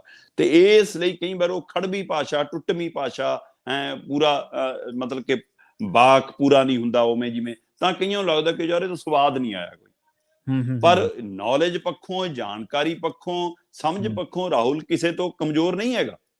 ਜੀ ਜੀ ਉਸ ਨਾਤੇ ਉਹ ਬਰਾਬਰ ਹੈ। ਪਰ ਉਹਦੇ ਲਈ ਇਹ ਸਾਰੀਆਂ ਚੰਗੀਆਂ ਚੀਜ਼ਾਂ ਹੋਣ ਦੇ ਬਾਵਜੂਦ ਵੀ, ਮਾੜੀਆਂ ਚੀਜ਼ਾਂ ਹੋਣ ਦੇ ਬਾਵਜੂਦ ਵੀ, ਉਹਦੇ ਲਈ ਸਭ ਤੋਂ ਵੱਡਾ ਨੁਕਸਾਨ ਦੇਣਾ ਗਾਂਧੀ ਟੱਬਰ ਦਾ ਹੋਣਾ, ਗਾਂਧੀ ਪਰਿਵਾਰ ਚੋਂ ਹੋਣਾ ਉਹਦੇ ਲਈ ਸਭ ਤੋਂ ਨੁਕਸਾਨਦੇਹ ਹੋਇਆ ਕਿ ਭਾਈ ਇਹ ਤਾਂ ਖਾਨਦਾਨੀ ਪੀੜ੍ਹੀ ਦਰ ਪੀੜ੍ਹੀ ਕਬਜ਼ੇ ਵਾਲੀ ਖੇਡ ਹੈ। ਜੀ ਜੀ ਔਰ ਇਹਦੇ ਵਿੱਚ ਕੋਈ ਦੋ ਰਾਏ ਵੀ ਨਹੀਂ। ਅੱਜ ਰਾਹੁਲ ਗਾਂਧੀ ਦੇਸ਼ ਦੀ ਫਿਕਰਮੰਦੀ ਲਈ ਨਹੀਂ ਤੁਰ ਰਿਹਾ, ਉਹ 2024 ਚ ਆਪਣੀ ਮੁੱਖ ਪ੍ਰਧਾਨ ਮੰਤਰੀ ਦੀ ਕੁਰਸੀ ਲਈ ਤੁਰ ਰਿਹਾ। ਜੀ ਪਰ ਫੇਰ ਵੀ ਜਿਸ ਕਦਰ ਉਹ ਨਿਕਲੇ, ਆਪਾਂ ਲੰਮੇ ਸਮੇਂ ਤੋਂ ਗੱਲ ਕਰਦੇ ਹੁੰਦੇ ਸੀ ਕਿ ਭਾਈ ਟੈਂਪਰੇਰੀ ਧਰਨੇ ਜਿਹੜੀ ਕਾਂਗਰਸ ਲਾਉਂਦੀ ਆ, ਉਹ ਆਪਣੇ ਲੀਡਰਾਂ ਦੇ ਮੁੱਦਿਆਂ ਤੇ ਲਾਉਂਦੀ ਆ ਕਿ ਸਾਡੇ ਲੀਡਰ ਬਾਰੇ ਆਹ ਬੋਲਤਾ ਜੀ, ਸਾਡੇ ਲੀਡਰ ਨੂੰ ਆਹ ਕਹਿਤਾ ਜੀ, ਇਹਨੂੰ ਨੋਟਿਸ ਭੇਜਤਾ ਜੀ। ਜਦੋਂ ਲੋਕ ਮੁੱਦਿਆਂ ਤੇ ਨਿਕਲੋਗੇ ਤਦ ਲੋਕ ਤੁਹਾਡੇ ਨਾਲ ਤੁਰਨਗੇ। ਤੇ ਅੱਜ ਚਾਹੇ ਪਿੱਛੇ ਮਨਸ਼ਾ ਸੱਤਾ ਹਥਿਆਉਣ ਦੀ ਉਹ ਆ, ਪਰ ਫਿਰ ਵੀ ਲੋਕ ਮੁੱਦਿਆਂ ਨੂੰ ਲੈ ਕੇ, ਦੇਸ਼ ਜੋੜਨ ਨੂੰ ਲੈ ਕੇ, ਜਿਹੋ ਜੀ ਵੰਡ ਪਾਉ ਦੀ ਰਾਜਨੀਤੀ ਚੱਲ ਰਹੀ ਹੈ ਉਹਦੇ ਪਰ ਸਵਾਲ ਖੜਾ ਕਰਨ ਨੂੰ ਲੈ ਕੇ ਰਾਹੁਲ ਗਾਂਧੀ ਜਦੋਂ ਤੁਰਿਆ ਤਾਂ ਉਹਨੂੰ ਰਿਸਪੌਂਸ ਮਿਲ ਰਿਹਾ। ਉਸ ਨੂੰ ਜਿਹੜੇ ਸੂਬਿਆਂ ਚੋਂ ਲੋਕ ਤਾਕਤ ਮਿਲ ਰਹੀ ਹੈ, ਲੋਕਾਂ ਨੂੰ ਸਮਝਣ ਦਾ। ਇਹਦੀ ਪਾਰਟੀ ਦੇ ਲੋਕ ਹੀ ਨਹੀਂ ਰਾਹੁਲ ਗਾਂਧੀ ਨੂੰ ਜਾਣਦੇ ਸੀ, ਆਮ ਲੋਕਾਂ ਦਾ ਸਾਥ ਕੀ ਦੇਣਾ। ਹੁਣ ਉਹਨਾਂ ਲੋਕਾਂ 'ਚ ਵਿਚਰਨਾ, ਬੈਠਣਾ, ਨਿੱਜੀ ਗੱਲਬਾਤ ਕਰਨਾ, ਤਾਂ ਧਾਰਨਾਵਾਂ ਬਦਲਦੀਆਂ। ਤੇ ਜੇਕਰ ਲੀਡਰਾਂ ਦੀ ਧਾਰਨਾ ਬਦਲ ਗਈ, ਲੀਡਰਾਂ 'ਚ ਜਾਨ ਪੈ ਗਈ, ਤਾਂ ਉਹ ਅਗਲੀ ਵਾਰ ਲਈ ਉਹਦੇ ਲਈ ਪ੍ਰਚਾਰ ਕਰ ਸਕਦੇ ਨੇ। ਸੋ ਇਸ ਲਈ ਇਹ ਪਾਰਟੀ ਦਾ ਫੈਸਲਾ, ਰਾਹੁਲ ਗਾਂਧੀ ਦਾ ਫੈਸਲਾ ਕਿੰਨਾ ਕੁ ਕਾਰਗਰ ਸਾਬਤ ਹੋਊਗਾ ਆਉਣ ਵਾਲਾ ਸਮਾਂ ਦੱਸੂਗਾ। ਪਰ ਇਹ ਆਰ ਪਾਰ ਦੀ ਉਹ ਲੜਾਈ ਹੈ ਜਿਵੇਂ ਕਹਿੰਦੇ ਕਰੋ ਔਰ ਮਰੋ, ਇਹ ਹੁਣ ਉਹੀ ਪੜਾਏ। ਤੇ ਕਰੋ ਔਰ ਮਰੋ ਦੇ ਵਿੱਚ ਉਸਨੇ ਹੁਣ ਉਹ ਸਿੱਧੇ ਉਹ ਹਮਲੇ ਸ਼ੁਰੂ ਕੀਤੇ ਨੇ ਜਿਹਦੇ ਬਾਰੇ ਬੋਲਣੋਂ ਕਈ ਵਾਰ ਉਹ ਤਬਕਦਾ ਸੀਗਾ ਕਿ ਮੈਨੂੰ ਉਲਟਾ ਨਾ ਪੈ ਜਾਵੇ। ਜੀ ਜੀ ਸਾਵਰਕਰ ਉਹ ਵਿਅਕਤੀ ਲਿਆਂਦਾ, ਮਤਲਬ ਕਿ ਰੋਲ ਮਾਡਲ ਬਣਾ ਕੇ ਭਾਜਪਾ ਨੇ, ਜਿਹਦੇ ਬਾਰੇ ਆਪਣੀਆਂ ਸੱਥਾਂ ਦੇ ਵਿੱਚ, ਆਪਣੀਆਂ ਸੈਮੀਨਾਰਾਂ ਦੇ ਵਿੱਚ, ਆਪਣੀਆਂ ਬੈਠਕਾਂ ਦੇ ਵਿੱਚ, ਆਪਣੀਆਂ ਵਿਚਾਰਕਾਂ ਦੇ ਵਿੱਚ ਪਹਿਲਾਂ ਹੀ ਚੱਲਦੀ ਸੀ ਕਿ ਭਾਈ ਇਹ ਤਾਂ ਜੇਲ੍ਹ ਦੇ ਅੰਦਰੋਂ ਮਾਫੀ ਦੇ ਕੇ ਭੱਜਿਆ। ਤੇ ਬੀਜੇਪੀ ਨੇ ਆਪ ਹੀ ਕਿਤਾਬਾਂ ਛਾਪਤੀਆਂ ਸੀ ਕਿ ਤਾਂ ਬੁਲਬੁਲ ਬਣ ਗਿਆ, ਇਹ ਤਾਂ ਜੇਲ੍ਹ ਦੇ ਅੰਦਰੋਂ ਉੜ ਕੇ ਚੱਲ ਜਾਂਦਾ ਸੀ, ਬੁਲਬੁਲ ਬਣ ਕੇ ਕਹਿੰਦਾ ਉਹਦੇ ਅੰਦਰੋਂ ਨਿਕਲ ਗਈ, ਇੱਕ ਮੋਹਰੇ ਦੇ ਵਿੱਚੋਂ ਹੀ ਹੈ ਨਾ। ਜੀ ਜੀ ਤੇ ਬਿਲਕੁਲ। ਇਸ ਲਈ ਮਤਲਬ ਕਿ ਉਹ ਸਾਵਰਕਰ ਬਾਰੇ ਰਾਹੁਲ ਗਾਂਧੀ ਜਾਂ ਕਾਂਗਰਸ ਬੋਲਣੋਂ ਝਿਜਕਦੀ ਸੀ, ਤੇ ਹੁਣ ਰਾਹੁਲ ਗਾਂਧੀ ਨੇ ਮਹਾਰਾਸ਼ਟਰ ਦੇ ਵਿੱਚ ਉਹਦੀ ਚਿੱਠੀ ਦਿਖਾਈ। ਕਿਆ ਲੋ ਭਾਈ, ਉਹਨੇ ਥੱਲੇ ਅਖੀਰਲੀ ਲਾਈਨ ਪੜ੍ਹ ਕੇ ਸੁਣਾਈ ਕਿ ਉਹਦੇ ਵਿੱਚ ਉਹਨੇ ਲਿਖਿਆ, ਮੈਂ ਤੁਹਾਡਾ ਸਦਾ ਆਗਿਆਕਾਰੀ ਰਹੂੰਗਾ। ਹੂੰ ਤੇ ਇਹ ਪਹਿਲਾਂ ਵੀ ਸਵਾਲ ਉੱਠਦੇ ਰਹੇ ਨੇ ਕਿ ਬੀਜੇਪੀ ਦੇ ਵਿੱਚ ਕਿੰਨੇ ਕੁ ਸੁਤੰਤਰਤਾ ਸੈਨਾਨੀ ਨੇ ਭਾਈ, ਜਵਾਬ ਜੀ ਦੇ ਦੇਵੇ ਬਿਲਕੁਲ। ਬੀਜੇਪੀ। ਅੱਜ ਜੀ ਦੇਸ਼ ਦਾ ਰਾਸ਼ਟਰਵਾਦ ਯਾਦ ਆ ਗਿਆ ਕਿ ਹੂੰ ਆਜ਼ਾਦੀ ਦੀ ਲੜਾਈ 'ਚ ਤੁਹਾਡਾ ਕਿੰਨਾ ਕੁ ਯੋਗਦਾਨ ਹੈ। ਜੀ ਪੰਜਾਬ ਜੀ ਤਾਂ ਘੱਟੋ ਘੱਟ ਪੁੱਛ ਸਕਦਾ ਜਿਹਨੇ ਸਭ ਤੋਂ ਵੱਧ ਕੁਰਬਾਨੀਆਂ ਦਿੱਤੀਆਂ। ਹੂੰ ਤੇ ਇਸ ਲਈ ਰਾਹੁਲ ਗਾਂਧੀ ਆਪਣੀ ਉਸ ਪਾਰਟੀ ਦੇ ਨਾਤੇ ਸਵਾਲ ਕਰ ਰਿਹਾ ਕਿ ਭਾਈ ਮੇਰੀ ਪਾਰਟੀ ਸਭ ਤੋਂ ਵੱਧ ਸੁਤੰਤਰਤਾ ਸੈਨਾਨੀ ਨੇ, ਤੇ ਜੀ ਇਸ ਲਈ ਜਵਾਬ ਦੇ ਦਿਓ ਕਿ ਤੁਹਾਡੇ ਕੋਲ ਜਿਹੜੇ ਸੁਤੰਤਰਤਾ ਸੈਨਾਨੀ ਤੁਸੀਂ ਪੇਸ਼ ਕਰਦੇ ਹੋ ਹੀਰਾ ਹੂੰ ਬਣਾ ਕੇ, ਕਿ ਭਾਈ ਉਹਨੇ ਤਾਂ ਮਾਫੀ ਮੰਗੀ ਸੀ ਅੰਗਰੇਜ਼ਾਂ ਤੋਂ, ਉਹ ਤਾਂ ਹੂੰ, ਜੇਲ੍ਹ ਚੋਂ ਰਿਹਾਈ ਲਈ ਮਿੰਨਤਾਂ ਕਰਦਾ ਸੀ। ਤੇ ਹੁਣ ਉਹ ਚਿੱਠੀ ਆ, ਉਹ ਚਿੱਠੀ ਦਾ ਖੰਡਨ ਨਹੀਂ ਕਰ ਰਹੇ, ਜੀ ਉਹ ਚਿੱਠੀ ਬਾਰੇ ਬੀਜੇਪੀ ਨਹੀਂ ਗੱਲ ਕਰਦੀ ਹੈ। ਉਹ ਗੱਲ ਕੀ ਕਰ ਰਹੀ ਹੈ ਕਿ ਜੀ ਇਹ ਬਦਨਾਮ ਕੀਤਾ ਜਾ ਰਿਹਾ, ਸੁਤੰਤਰਤਾ ਸੈਨਾਨੀਆਂ ਦਾ ਅਪਮਾਨ ਹੈ ਜੀ, ਇਹ ਹਿੰਦੂਵਾਦ ਦਾ ਹੂੰ ਅਪਮਾਨ ਹੈ ਜੀ। ਪੋਤੇ ਨੇ ਜੀ ਐਪਲੀਕੇਸ਼ਨ ਦੇਤੀ ਜੀ, ਨੋਟਿਸ ਭੇਜਤਾ ਜੀ, ਰਾਹੁਲ ਗਾਂਧੀ ਹਿੰਦੂਵਾਦ ਦੇ ਖਿਲਾਫ ਹੋ ਗਿਆ ਜੀ। ਮਤਲਬ ਏਜੰਡਾ ਬਦਲ ਦਿੰਦੇ ਨੇ ਏਜੰਡਾ ਬਦਲ ਦਿੰਦੇ ਨੇ। ਜੀ ਕਿ ਹਿੰਦੂਵਾਦ, ਹਿੰਦੂ ਧਰਮ ਕੱਲਾ ਸਾਵਰਕਰ ਤੇ ਥੋੜਾ ਖੜਾ ਹੈ। ਜੀ ਬਿਲਕੁਲ ਬਿਲਕੁਲ। ਸੋ ਇਸ ਲਈ ਜਾਂ ਉਹ ਮੋਦੀ ਨਾਲੇ ਥੋੜਾ ਜੁੜਿਆ ਹੈ। ਹੂੰ ਧਰਮ ਕਿਸੇ ਪਾਰਟੀ ਦਾ ਗੁਲਾਮ ਨਹੀਂ ਹੋ ਸਕਦਾ, ਪਾਰਟੀ ਧਰਮ ਦੀ ਗੁਲਾਮ ਹੋ ਸਕਦੀ ਹੈ। ਜੀ ਸੋ ਹਿੰਦੂ ਧਰਮ ਪਹਿਲਾਂ ਵੀ ਸੀ, ਬੀਜੇਪੀ ਦੇ ਜੰਮਣ ਤੋਂ ਪਹਿਲਾਂ ਤੇ ਬੀਜੇਪੀ ਦੇ ਭੋਗ ਪੈਣ ਤੋਂ ਬਾਅਦ ਵੀ ਰਹਿਣਾ ਹਿੰਦੂ ਧਰਮ। ਬਿਲਕੁਲ ਬਿਲਕੁਲ। ਸੋ ਇਸ ਲਈ ਇਹ ਜਿਹੜੇ ਅਖੌਤੀ ਠੇਕੇਦਾਰ ਬਣਦੇ ਨੇ, ਜਾਂ ਉਹ ਉਸੇ ਤਰ੍ਹਾਂ ਦੀ ਰਾਜਨੀਤੀ 'ਚ ਕਦੇ ਰਾਹੁਲ ਗਾਂਧੀ ਪੈਰ ਰੱਖਣ ਲੱਗਿਆ ਸੀ, ਆਪਣੇ ਆਪ ਨੂੰ ਹਿੰਦੂ ਦਿਖਾਉਣ ਦੇ ਚੱਕਰ 'ਚ ਜਨੇਊ ਵੀ ਪਾ ਕੇ। ਬਈ ਜੇ ਤੂੰ ਹੈਗਾ ਤਾਂ ਦਿਖਾਉਣ ਦੀ ਕੀ ਲੋੜ, ਹੂੰ ਦੱਸਣ ਦੀ ਕੀ ਲੋੜ। ਹਰੇਕ ਨੂੰ ਆਪਣੇ ਧਰਮ ਪ੍ਰਤੀ ਸਤਿਕਾਰ ਹੋਣਾ ਚਾਹੀਦਾ, ਹਰੇਕ ਨੂੰ ਆਪਣੇ ਧਰਮ 'ਚ ਪਰਪੱਕ ਹੋਣਾ ਚਾਹੀਦਾ, ਪਰ ਤੁਹਾਨੂੰ ਦੂਸਰੇ ਸਭ ਧਰਮਾਂ ਦਾ ਸਨਮਾਨ ਵੀ ਤਾਂ ਕਰਨਾ ਆਉਣਾ ਚਾਹੀਦਾ। ਜੀ ਜੀ ਜੀ ਤੁਹਾਨੂੰ ਦੂਸਰੇ ਸਭ ਧਰਮਾਂ ਦੀਆਂ ਮੁਸ਼ਕਲਾਂ ਬਾਰੇ ਵੀ ਤਾਂ, ਜੇ ਤੁਸੀਂ ਲੀਡਰ ਬਣਨਾ ਤਾਂ ਉਹਨਾਂ ਦੀਆਂ ਮੁਸ਼ਕਲਾਂ ਬਾਰੇ ਵੀ ਤਾਂ ਪਤਾ ਹੋਣਾ ਚਾਹੀਦਾ ਹੈ। ਸੋ ਹੂੰ ਇਸ ਲਈ ਇਹ ਹਿੰਦੂਵਾਦ ਦੇ ਏਜੰਡੇ ਨੂੰ ਚੈਲੰਜ ਦੇ ਕੇ ਰਾਹੁਲ ਗਾਂਧੀ ਕੀ ਹੁਣ ਕਰੋ ਜਾਂ ਮਰੋ ਦੀ ਨੀਤੀ ਤੇ ਨੇ, ਤੇ 2024 ਲਈ ਉਹ ਪੂਰੀ ਤਰ੍ਹਾਂ ਤਿਆਰ ਨੇ। ਇਹਦੇ ਵਿੱਚ ਕੁਝ ਨਾ ਕੁਝ ਨਜ਼ਰ ਆਉਣ ਲੱਗਿਆ, ਉਹ ਕਿਸ ਕਦਰ ਅੱਗੇ ਵਧੇਗਾ ਆਉਣ ਵਾਲਾ ਸਮਾਂ ਦੱਸੇਗਾ। ਜੀ ਜੀ। ਅਗਲੀ ਖਬਰ ਦੇ ਵੱਲ ਵਧੀਏ ਸ਼ਰਮਾ ਜੀ, ਤੇ ਗੱਲ ਕਰੀਏ ਪੰਜਾਬ ਦੀ ਸਿੱਖਿਆ ਦੀ। ਕਹਿੰਦੇ ਦਰਿਆ ਦੇ ਵਿੱਚ ਡਿੱਕ ਡੋਲੇ ਖਾ ਰਹੀ ਹੈ ਪੰਜਾਬ ਦੀ ਸਿੱਖਿਆ। ਹਾਂ ਬਿਲਕੁਲ ਪ੍ਰਵੀਨ ਜੀ, ਮਨੁੱਖੀ ਅਧਿਕਾਰ ਕਮਿਸ਼ਨ ਨੇ ਇੱਕ ਨੋਟਿਸ ਭੇਜਿਆ ਪੰਜਾਬ ਨੂੰ, ਜੀ ਤੇ ਉਹ ਨੋਟਿਸ ਕਹਿੰਦਾ ਕਿ ਭਾਈ ਆਹ ਕਿਹੋ ਜਿਹਾ ਹਾਲ ਹੈ ਕਿ ਅਜੇ ਵੀ ਜਵਾਕਾਂ ਨੂੰ 5 ਕਿਲੋਮੀਟਰ ਪੈਦਲ ਤੁਰਨਾ ਪੈਂਦਾ, ਹੂੰ ਤੇ 800 ਫੁੱਟ ਚੌੜਾ ਜਿਹੜਾ ਸਤਲੁਜ ਦਰਿਆ ਹੈ ਉਹਦੇ ਵਿੱਚ ਕਸ਼ਤੀ ਰਾਹੀਂ ਪਾਰ ਜਾਣਾ ਪੈਂਦਾ। ਜੀ ਜੀ ਜੇਕਰ ਤੁਸੀਂ ਗੱਲ ਕਰੋ ਤਾਂ ਰੋਪੜ 'ਚ ਬੇਲੇ ਵਾਲਾ ਇਲਾਕਾ, ਅਨੰਦਪੁਰ ਸਾਹਿਬ ਦੇ ਵਿੱਚ ਇਲਾਕੇ, ਕਿੰਨੇ ਹੀ ਦਰਿਆ ਦੇ ਨਾਲ ਲੱਗਦੇ ਇਲਾਕੇ ਜਿਹਨੇ, ਜਿੱਥੇ ਸਰਕਾਰਾਂ ਨੇ ਪੁਲ ਨਹੀਂ ਪਵਾਏ। ਕਿਲ੍ਹਾ ਆਨੰਦਗੜ੍ਹ ਸਾਹਿਬ ਵਾਲੇ ਉਹਨਾਂ ਨੇ ਬਾਬਿਆਂ ਨੇ ਮਤਲਬ ਪੁਲ ਬਣਾ ਕੇ ਦਿੱਤੇ, ਤਾਂ ਸੰਗਤ ਨੂੰ, ਲੋਕਾਂ ਨੂੰ, ਵਿਦਿਆਰਥੀਆਂ ਨੂੰ, ਪਿੰਡ ਵਾਲਿਆਂ ਨੂੰ ਆਉਣ ਜਾਣ ਦਾ ਰਾਹ ਹੋਇਆ। ਨਹੀਂ ਤਾਂ ਟਰੈਕਟਰ ਟਰਾਲੀ ਵੀ ਕਈ ਵਾਰ ਮਤਲਬ ਕਿ ਉਹਦੇ ਵਿੱਚ ਚੜਾ ਕੇ ਕਸ਼ਤੀ 'ਚ ਪਾਰ ਕਰਾਉਣੀ ਪੈਂਦੀ ਹੈ। ਜੀ ਸੋ ਪਿੰਡ ਮਤਲਬ ਕਿ ਮੋਟਰਸਾਈਕਲ, ਸਕੂਟਰ ਆਮ ਨੇ। ਅਜੇ ਵੀ ਪੰਜਾਬ ਦੇ ਵਿੱਚ ਕਿੰਨੀਆਂ ਥਾਵਾਂ ਅਜਿਹੀਆਂ ਨੇ। ਆਪਾਂ ਪਹਿਲਾਂ ਵੀ ਗੱਲ ਕਰ ਚੁੱਕੇ ਹਾਂ ਕਿ ਹਿਮਾਚਲ ਨਾਲ ਲੱਗਦਾ ਇੱਕ ਪਿੰਡ ਰੋਪੜ ਜ਼ਿਲ੍ਹੇ ਦਾ ਅਜਿਹਾ, ਜਿੱਥੇ ਸਕੂਲ 'ਚ ਚਾਰ ਦੀਵਾਰੀ ਤੱਕ ਨਹੀਂ, ਕੁੜੀਆਂ ਲਈ ਪਖਾਨੇ ਤੱਕ ਨਹੀਂ, ਪੀਣ ਦੇ ਪਾਣੀ ਤੱਕ ਦਾ ਪ੍ਰਬੰਧ ਨਹੀਂ। ਸੋ ਅਸੀਂ ਕਿਹੜੇ ਤਰੱਕੀ ਦੀ ਗੱਲ ਕਰਦੇ ਹਾਂ। ਸੋ ਹੁਣ ਜਿਹੜਾ ਰਾਸ਼ਟਰੀ ਮਨੁੱਖੀ ਅਧਿਕਾਰ ਕਮਿਸ਼ਨ ਨੋਟਿਸ ਭੇਜਿਆ, ਇਹ ਫਿਰੋਜ਼ਪੁਰ ਖੇਤਰ ਦਾ ਇੱਕ ਪਿੰਡ ਹੈ ਜਿਹੜਾ ਐਨ ਬਾਰਡਰ ਤੇ ਲੱਗਦਾ, ਕਾਲੂ ਵਾਲਾ। ਇਹ ਕਾਲੂ ਵਾਲਾ ਪਿੰਡ ਇੱਕ ਅਜਿਹਾ ਪਿੰਡ ਹੈ ਪ੍ਰਵੀਨ ਜੀ, ਜਿਹੜਾ 3 ਪਾਸਿਓਂ ਮਤਲਬ ਕਿ ਦਰਿਆ ਨਾਲ ਘਿਰਿਆ। ਠੀਕ ਹੈ। ਸਤਲੁਜ ਦਰਿਆ ਨਾਲ, ਤੇ ਚੌਥੇ ਪਾਸੇ ਸਰਹੱਦ ਲੱਗਦੀ ਹੈ ਪਾਕਿਸਤਾਨ ਨਾਲ। ਤੇ ਇਸ ਪਿੰਡ ਕੋਲ ਆਪਣੇ ਪਿੰਡੋਂ ਘਰੋਂ ਨਿਕਲ ਕੇ ਬਸ ਦਰਿਆ ਤੇ ਹੀ ਆਉਣ ਦਾ ਰਾਹ ਹੈ, ਹੋਰ ਕੋਈ ਰਾਹ ਨਹੀਂ ਜੀ। ਤੇ ਅੱਗੋਂ ਦਰਿਆ ਤੋਂ ਫਿਰ ਕਸ਼ਤੀ ਲੈਣੀ ਪੈਂਦੀ ਹੈ, ਕਸ਼ਤੀ ਰਾਹੀਂ ਫਿਰ ਅੱਗੇ 4-5 ਕਿਲੋਮੀਟਰ ਤੁਰ ਕੇ ਦੂਆ ਪਿੰਡ ਆਉਂਦਾ, ਉੱਥੋਂ ਫਿਰ ਸੜਕ ਦਾ ਰਾਹ। ਤੇ ਅਜਿਹਾ ਪਿੰਡ, ਤੁਸੀਂ ਹੈਰਾਨ ਹੋਵੋਗੇ ਕਿ ਪੰਜਾਬ 'ਚ ਅਜਿਹਾ ਪਿੰਡ ਵੀ ਹੋ ਸਕਦਾ ਹੈ, ਜਾਂ ਅਜਿਹਾ ਵੀ ਹੋ ਸਕਦਾ ਕਿ ਬੱਚਿਆਂ ਨੂੰ ਪ੍ਰਾਇਮਰੀ ਦੀ ਸਿੱਖਿਆ ਲੈਣ ਦੀ ਸਹੂਲਤ ਵੀ 2022 'ਚ ਮਿਲਦੀ ਹੈ, 2020 'ਚ ਮਿਲਦੀ ਹੈ, 2 ਸਾਲ ਪਹਿਲਾਂ। ਇਸ ਪਿੰਡ ਦਾ ਜਦੋਂ ਇੱਕ ਮੀਡੀਆ ਅਦਾਰੇ ਨੇ ਨੋਟਿਸ ਲਿਆ, ਉਸ ਮੀਡੀਆ ਅਦਾਰੇ ਦੀ, ਜਾਗਰਣ ਅਦਾਰੇ ਦੀ ਇੱਕ ਖਬਰ ਦੇ ਹਵਾਲੇ ਨਾਲ ਇਹ ਗੱਲ ਧਿਆਨ 'ਚ ਆਈ, ਤੇ ਕਿ ਇਸ ਪਿੰਡ ਦੇ ਵਿੱਚ ਵਿਦਿਆਰਥੀ ਪੜ੍ਹੇ ਨਹੀਂ ਸਕਦੇ ਕਿਉਂਕਿ ਉਹਨਾਂ ਨੂੰ ਏਦਾਂ ਜਾਣਾ ਪੈਂਦਾ, ਤੇ ਬੱਚੇ ਭੇਜੇ ਹੀ ਨਹੀਂ ਜਾ ਸਕਦੇ। ਉਸ ਸਥਿਤੀ ਦੇ ਵਿੱਚ 70 ਘਰ ਨੇ ਇਸ ਪਿੰਡ ਦੇ। ਤੇ ਕ੍ਰਿਸ਼ਨ ਕੁਮਾਰ ਨੂੰ ਜਦੋਂ ਪਤਾ ਲੱਗਿਆ, ਉਹਨੇ ਤੁਰੰਤ ਉੱਥੇ ਟੀਮ ਭੇਜੀ। ਜਦੋਂ ਟੀਮ ਭੇਜੀ ਤੇ ਉਹਨੇ ਦੇਖਿਆ ਕਿ ਤਾਂ ਬਹੁਤ ਮਾੜੀ ਹਾਲਤ ਹੈ ਬੱਚਿਆਂ ਦੇ ਲਈ। ਫਿਰ ਉਸਨੇ ਉਸ ਫਿਕਰਮੰਦੀ 'ਚ ਉਸ 2020 ਦੇ ਵਿੱਚ ਉਸ ਪਿੰਡ ਦੇ ਵਿੱਚ ਪ੍ਰਾਇਮਰੀ ਸਕੂਲ ਖੋਲਿਆ। ਅੱਜ ਉਸ ਪ੍ਰਾਇਮਰੀ ਸਕੂਲ 'ਚ 23 ਜਵਾਕ ਪੜ੍ਹਦੇ ਨੇ ਜੀ। ਅੱਛਾ। ਤੇ 10 ਜਵਾਕ 5 ਕਿਲੋਮੀਟਰ ਦੂਰ ਜਾ ਕੇ ਦੂਸਰੇ ਪਿੰਡ, ਜਿਹੜੀ ਆਪਾਂ ਗੱਲ ਕਰਦੇ ਹਾਂ 1-1.5 ਕਿਲੋਮੀਟਰ ਪਿੰਡ ਕੋਲੋਂ ਤੁਰ ਕੇ ਆਉਣਾ ਪੈਂਦਾ, ਫਿਰ ਜੀ। ਦਰਿਆ ਕਿਸ਼ਤੀ ਰਾਹੀਂ ਪਾਰ ਕਰਨਾ ਪੈਂਦਾ, ਫਿਰ 3 ਤੋਂ 4 ਕਿਲੋਮੀਟਰ ਫਿਰ ਤੁਰ ਕੇ ਦੂਏ ਸਕੂਲ ਜਾਣਾ ਪੈਂਦਾ। ਉੱਥੇ 10 ਬੱਚੇ ਪਿੰਡ ਵਾਲੇ ਨੇ ਜਿਹੜੇ 10ਵੀਂ ਤੋਂ ਅੱਗੇ ਪੜ੍ਹਨ ਜਾਂਦੇ ਨੇ ਜੀ। ਸੋ ਇਹਨਾਂ ਦੇ ਵਿੱਚੋਂ ਮਤਲਬ ਕਿ ਤੁਸੀਂ ਇਹ ਦੇਖੋ ਕਿ 2 ਕੁੜੀਆਂ ਨੇ ਤੇ 8 ਮੁੰਡੇ ਨੇ। ਇਹ ਵੀ ਮਾਮਲਾ ਤਦ ਧਿਆਨ ਚ ਆਇਆ ਸੀ ਕਿ 2020 ਦੇ ਵਿੱਚ ਪਿੰਡ ਦਾ ਇੱਕੋ ਜਵਾਕ ਸੀ ਜਿਹਨੇ 12ਵੀਂ ਪਾਸ ਕੀਤੀ ਸੀ ਤੇ ਉਹ ਖਬਰ ਨਸਰ ਹੋਈ ਸੀ ਕਿ ਭਾਈ ਪਹਿਲਾ ਜਵਾਕ ਹੈ ਪਿੰਡ ਚੋਂ ਜਿਹਨੇ 12ਵੀਂ ਪਾਸ ਕੀਤੀ ਤੇ ਉਸ ਹਵਾਲੇ ਨਾਲ ਮਾਮਲਾ ਕ੍ਰਿਸ਼ਨ ਕੁਮਾਰ ਦੇ ਧਿਆਨ ਚ ਆਇਆ ਤਾਂ ਪਿੰਡ ਚ ਪ੍ਰਾਇਮਰੀ ਸਕੂਲ ਆਇਆ ਤੇ ਪੰਜਾਬ ਸੂਬਾ ਕਹਿੰਦੇ ਸਿੱਖਿਆ ਚ ਨੰਬਰ 1 ਆ ਜੀ। ਹੁਣ ਨੋਟਸ ਦਾ ਚਾਹੇ ਮਾਨ ਸਰਕਾਰ ਨੂੰ ਜਾਰੀ ਹੋਇਆ ਜੀ, ਪਰ ਮੈਂ ਕਹਿੰਦਾ ਜਵਾਬਦੇਹੀ ਤਾਂ ਇਹਦੀ ਬਾਦਲਾਂ ਤੇ ਕੈਪਟਨਾਂ ਤੋਂ ਲੈਣੀ ਬਣਦੀ ਆ। ਬੇਅੰਤ ਸਿੰਘ ਤੋਂ ਵੀ ਪੁੱਛ ਲੈਣਾ ਚਾਹੀਦਾ ਕਿ ਰਾਜ ਤਾਂ ਭਾਈ ਤੇਰਾ ਵੀ ਰਿਹਾ, ਪਾ ਦਿਓ ਇੱਕ ਉੱਪਰ ਨੂੰ ਵੀ ਚਿੱਠੀ, ਪਾ ਦਿਓ ਇੱਕ ਮੋਦੀ ਉਹਨਾਂ ਦੇ ਗੋਦੀ 'ਚ ਬੈਠੇ ਕੈਪਟਨ ਨੂੰ ਚਿੱਠੀ, ਪਾ ਦਿਓ ਲੰਬੀ ਬਾਦਲ ਨੂੰ ਚਿੱਠੀ ਕਿ ਭਾਈ ਤੁਸੀਂ ਸਾਰੇ ਰਾਜ ਕਰਕੇ ਕਿਉਂ। ਚੰਨੀ ਨੂੰ ਵੀ ਪੁੱਛ ਲਓ ਜਿਹੜੇ ਵਿਦੇਸ਼ 'ਚ ਬੈਠਾ, ਕਿ ਉਹਨਾਂ ਦੇ ਸਮੇਂ ਦੀ ਸਥਿਤੀਆਂ ਨੇ ਤੇ ਅਜਿਹੇ ਪੰਜਾਬ ਦੇ ਅਜੇ ਕਿੰਨੇ ਖੁੰਝੇ ਰਹਿੰਦੇ ਨੇ ਜਿੱਥੇ ਅਜੇ ਤੱਕ ਕੁੜੀਆਂ ਲਈ ਪਖਾਨਾ ਨਹੀਂ, ਸਕੂਲ 'ਚ ਪੀਣ ਦਾ ਪਾਣੀ ਦਾ ਪ੍ਰਬੰਧ ਨਹੀਂ, ਅਜੇ ਨਲਕਾ ਨਹੀਂ, ਅਜੇ 4 ਦੀਵਾਰੀ ਨਹੀਂ। ਤੇ ਇਹ ਤੋਂ ਵੱਧ ਹੋਰ ਕੀ ਹੋ ਸਕਦਾ ਕਿ ਸਿੱਖਿਆ ਨੀਤੀ ਤੁਹਾਡੀ ਕੋਈ ਨਹੀਂ ਗੀ ਤੇ ਤੁਹਾਡੀ ਸਿੱਖਿਆ ਕਿਸ਼ਤੀਆਂ ਦੇ ਵਿੱਚ ਡਿਕਡੋਲੇ ਖਾਵੇ, ਪਤਾ ਨਹੀਂ ਪਾਰ ਲੱਗਣੀ ਹੈ ਕਿ ਨਹੀਂ ਲੱਗਣੀ। ਸੋ ਇਸ ਲਈ ਮਾਨ ਸਰਕਾਰ ਹੁਣ ਜਿਹੜੇ ਨਾਰੇ ਨਾਲ ਆਈ ਆ ਉਹਦੇ ਕੋਲ ਕੁਝ ਕਰ ਗੁਜ਼ਰਨ ਦਾ ਮੌਕਾ ਹੈ ਤਾਂ ਕਿ ਇਹ ਪ੍ਰਚਾਰ ਫਿਰ ਉਹ ਪਿੰਡਾਂ ਦੇ ਲੋਕ ਖੁਦ ਕਰਨਗੇ ਕਿ ਭਾਈ ਮਾਨ ਸਰਕਾਰ ਦੇ ਟਾਈਮ 'ਚ ਇਹ ਹੋਇਆ। ਜੀ ਜੀ, ਬਿਲਕੁਲ ਬਿਲਕੁਲ। ਸ਼ਰਮਾ ਜੀ, ਬਹੁਤ ਬਹੁਤ ਧੰਨਵਾਦ ਤੁਹਾਡਾ ਇਹਨਾਂ ਖਾਸ ਜਾਣਕਾਰੀਆਂ ਦੇ ਲਈ ਜੀ। ਸੋ ਪ੍ਰੋਗਰਾਮ ਖਬਰ ਤੇ ਨਜ਼ਰ ਨੂੰ ਆਪਾਂ ਇੱਥੇ ਸਮਾਪਤ ਕਰਾਂਗੇ। ਸਮਾਂ ਇਜਾਜ਼ਤ ਨਹੀਂ ਦਿੰਦਾ। ਪੰਜਾਬੀ ਰੇਡੀਓ USA ਤੇ ਪ੍ਰੋਗਰਾਮਾਂ ਦਾ ਸਿਲਸਿਲਾ ਲਗਾਤਾਰ ਜਾਰੀ ਹੈ। ਜੁੜੇ ਰਹੋ ਪੰਜਾਬੀ ਰੇਡੀਓ USA ਦੇ ਨਾਲ ਤੇ ਆਖਿਰ ਦੇ ਵਿੱਚ ਇੱਕ ਵਾਰ ਫਿਰ ਤੋਂ ਤੁਹਾਨੂੰ ਸਭ ਨੂੰ ਪਿਆਰ ਸਤਿਕਾਰ ਸਹਿਤ ਸਤਿ ਸ਼੍ਰੀ ਅਕਾਲ।